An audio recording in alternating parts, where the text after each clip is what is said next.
not of high value. We're seeing Oni Force kind of going back to its probably more natural bottom. I think if Oni does go down, does kind of settle, I think it should be settling around 0.55. 0.5 to 0.55 is kind of where the real price is. But, there is a team working behind it with, a quote unquote recent acquisition here. They can maybe see some moves. But really, everything else is like down. I mean, dude, do you realize the other deed? I know this is unpacked where, these are just the individuals. But remember, we minted these at 2 ETH with a shit ton of gas that was lost at a way higher ETH price point at that time in the market. Bro, these things are so underwater. It is rough times across the board, right? And I want to just be very clear, right? This choppiness is not surprising, but it is brutal because, again, everything gets colder, colder, and colder at this point, right? And we don't even feel the coldness, right? It's actually like, do you know how insane it would be in any market where a top five builder just dropped 40%, right? In less than 7 days of like market share, right? That's like a collapse, right? Which is just like ridiculous here at this point. I literally don't even know what Kampai pandas are, to be very honest. Like, I don't understand why they're on Blur's homepage all the time, what partnership they have. No one has ever talked to me about Kampai pandas once, right? So I am not the person to answer. I'm not saying that they're not good at all. I literally have zero understanding of who they are. I'm also like, to be very honest, I do not understand what is happening with Milady and Remilio outside of some of the insane kind of sub buys and sub ecosystems that are being built. There is something interesting there from a community perspective, but it is really rough. So, what we look at generally on ETH here at the moment right now, this market is going to get worse. Anyone launching in this market is a fool, right? It's just a fool. There's no reason why you want to keep going up at this point and realize that this market is only uphill battles, right? If you are not paying attention to the signals in this market, you are destined to fail, right? You are straight up destined to fail. And again, a lot of this has all been very straightforward available to us as well. Like, we know these details. We've been following all of these elements along the way. The idea here is that ETH is just not interested. There's no new NFT narrative coming in that is compelling. All we're left with is a couple of hypothetical token plays, right? And because of that, there is some opportunity. That means it means that, you can build something new and potentially grab audience because this market is bored. But this market also doesn't have a lot of capital to play with because, let's be honest, the savvy thing right now to do as a trader slash collector is not to be spending ETH on NFTs. You should be allocating ETH to other categories at this point. Those are way more profitable than PFP NFTs at this point. So with this, you kind of need to allow, yeah, this market to fully bottom out.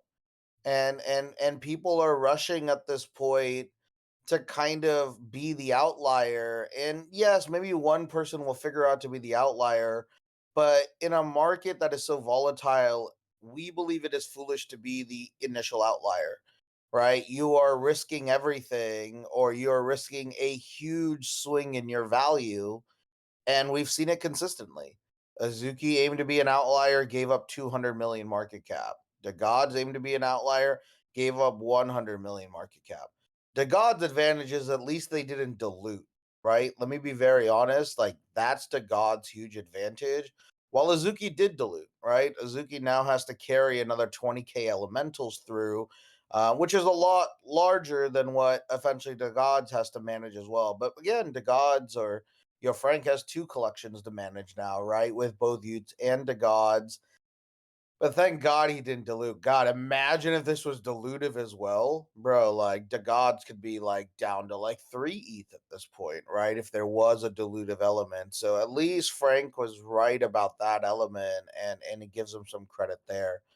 But the worst part is, right, and again, there's trade-offs in that. At least Suzuki brought in, 40 million, right? In capital here, right? Which is pretty meaningful, right? Or like whatever, $36 million, right? That's kind of what you're seeing. And that was their trade-off on dilution, is at least they have a war chest. I'm not sure what the gods has. I'm actually a little bit worried on this front if they have enough capital to really build something big.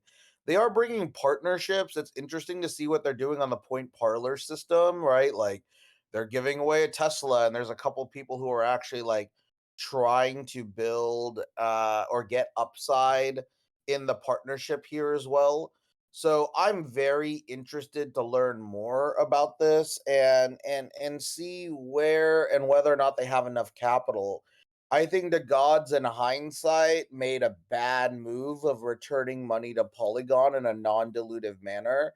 Again, they probably still believe by bringing Utes to Ether, it's going to bring more holder value, but that optionality was always there. I don't think they should have ever messed with it in a bear market. It would only be removing it from Polygon if they got to keep the capital, right? But they didn't, right? So very interesting moves. We'll have to see where this goes, but what we're effectively seeing is the market just hasn't really been excited about the narrative, or feel that the narrative that Frank is now putting on the gods is kind of not strong enough anymore.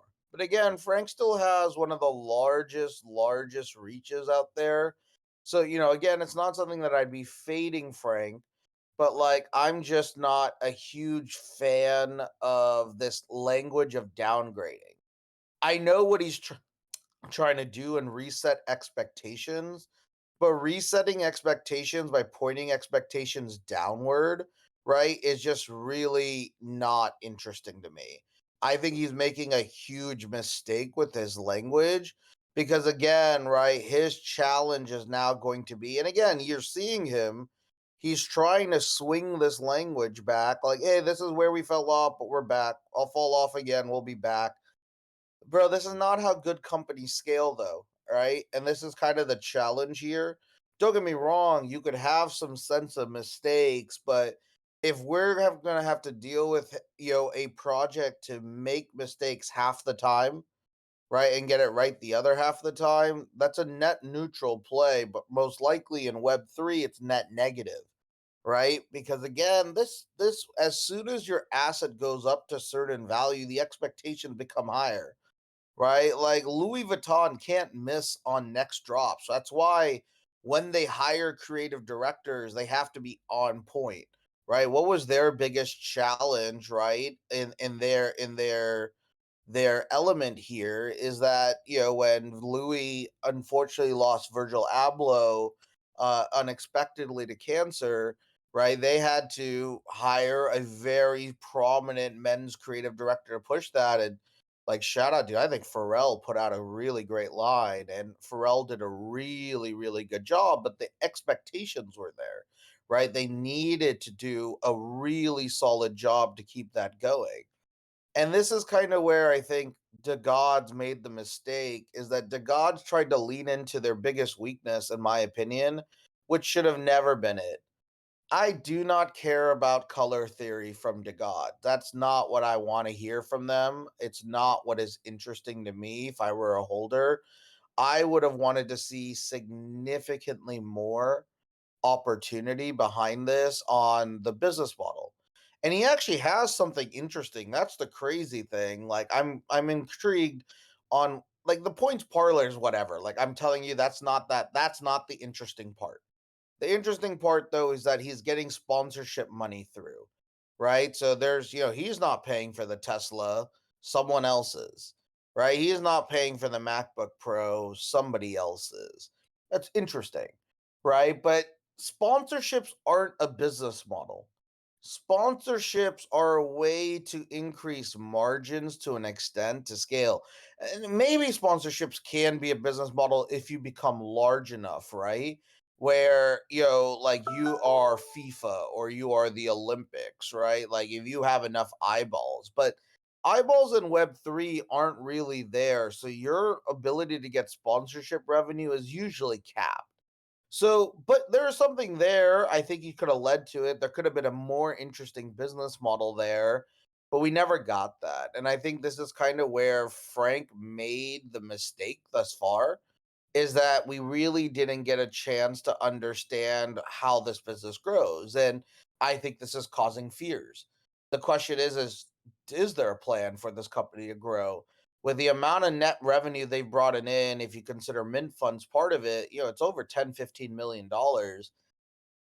All we got was a points parlor system and another art upgrade. Is that enough? Especially when you're holding a 8 to 10 ETH floor? The answer is no, and he should have known that. Unfortunately, right? He misestimated. And don't get me wrong, everyone makes we everyone gets things wrong in this market. Everyone gets things wrong. We've gotten things wrong, right? Like everyone needs to understand that it's hard to get this shit perfect. But I think the thing that hurt Frank the most is that he overhyped it. If I knew that's all he had, he should have been doing the downgrading conversation again. I still wouldn't call it downgrade. It's just like, hey, in a bear, we want to keep things fresh. In order to keep things fresh, we're going to do a couple non-dilutive things. First is amazing art upgrade that's going to show you an interesting fork of both male and females. But also with that, all funds for anyone who wants to partake in the art upgrade are going right to a new service of return and value to each and every one of you. We want to make sure that this is something that makes us aware in this market, but it is more about season 4, right? Or honestly, I would have called this season 2.5, right? I wouldn't have called this like a full season. I would have kind of structured the conversation to be like, hey, this is a nice +1 because you love it. But what you see here is that there's actually no longer conviction because they've actually changed their art.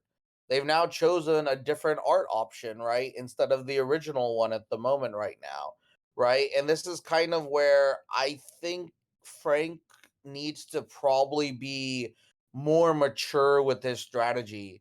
The, oh, we fucked up, we're going to figure it out thing doesn't work anymore, right? Especially at the levels he's at, right? So that's where, the challenge is going to be. So, again, ETH has been dead for new mints as well. Like, just nothing new has been minting and succeeding at this point. So the opportunity in ETH right now is be a team that could build and showcase progress and alignment with your community. That's what you should be doing. You shouldn't be thinking about extraction opportunities. You should be thinking about value creation opportunities that builds loyalty and trust. I think that's what the best ETH projects need to be doing as well. Let's quickly talk about BTC as I have about 8 more minutes before my food gets here. I ordered just some simple stuff. I ordered some if like chicken katsu sandwich, if you're familiar with that. Kind of sliced very small, very standard Japanese style tamagotchi, not tamagotchi, what's it called? I forget the name of the place. What is it called? Yeah, but it's not brioche, it's just like normal white bread, and it's like they usually cut it in like 3 like very thin slices and stack them together. Right, yeah, milk bread. That's exactly it, Jaquan. What are those called, Jaquan? Like I know there's a type of sandwiches called or something like that. I forget what it is.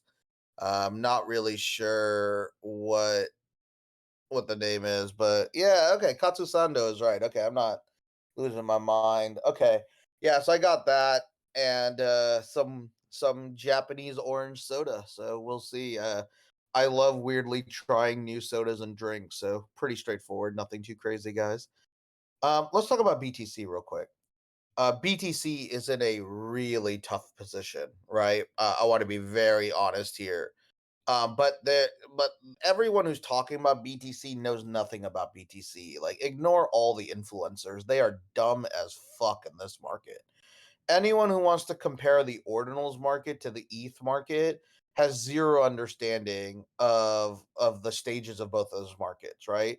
Ordinals is launched in the barest of bear markets. It's only less than 6 months old, and it has never experienced a bull market.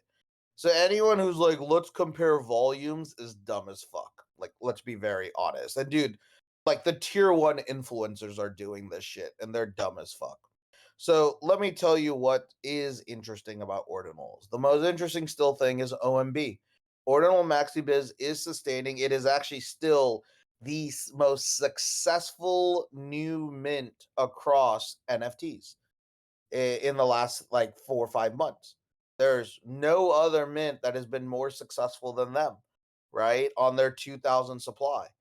That's what everyone's missing. It is literally the most successful one thus far. Some people may argue it's an outlier. Some people may argue that, oh, there's some insider bullshit. It's not like that. There is some elements of insiderish stuff, right? Because of way allocation work. But the numbers are sustaining, buy pressure is sustaining, and it is holding a really healthy floor.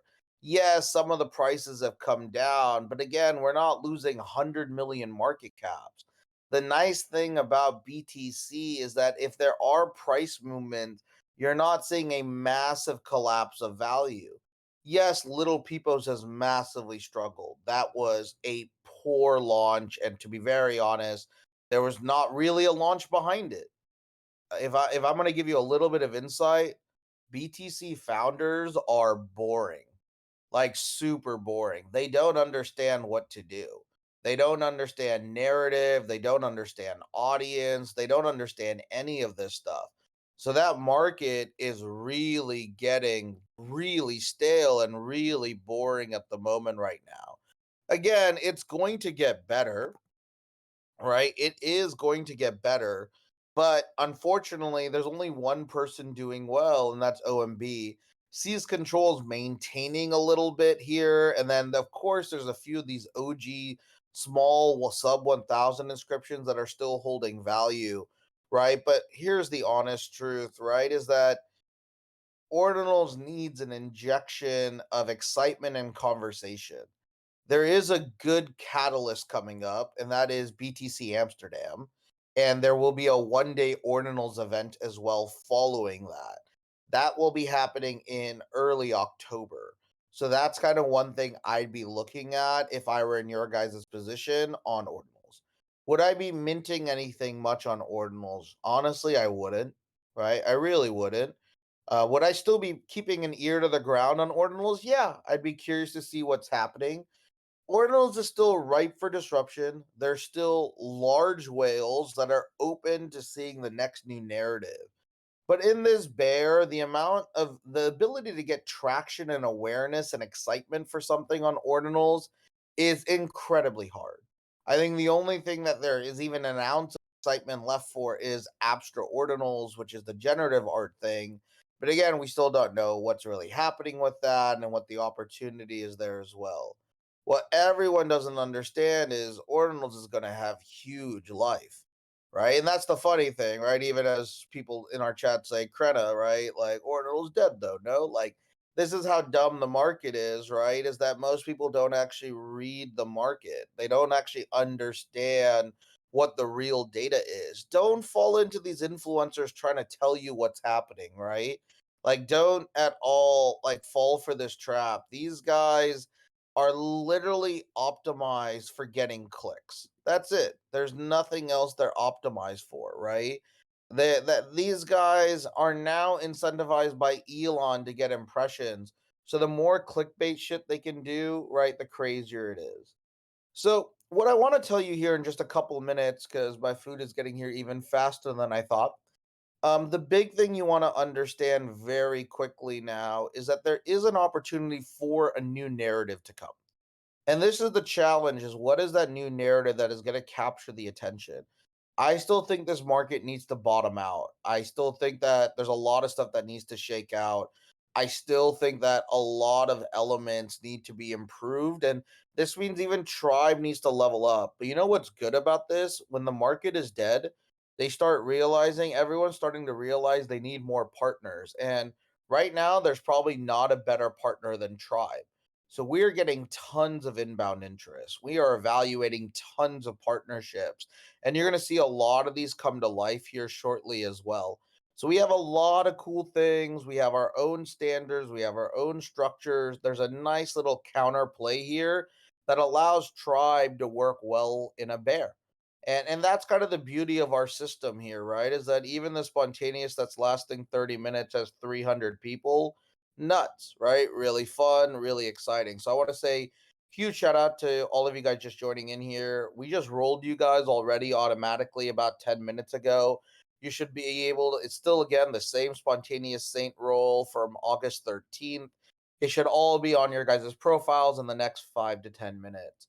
We're gonna have a few more events that are gonna be coming out. We're gonna talk through more details here, but the opportunity now is don't get stuck with what this market is telling you.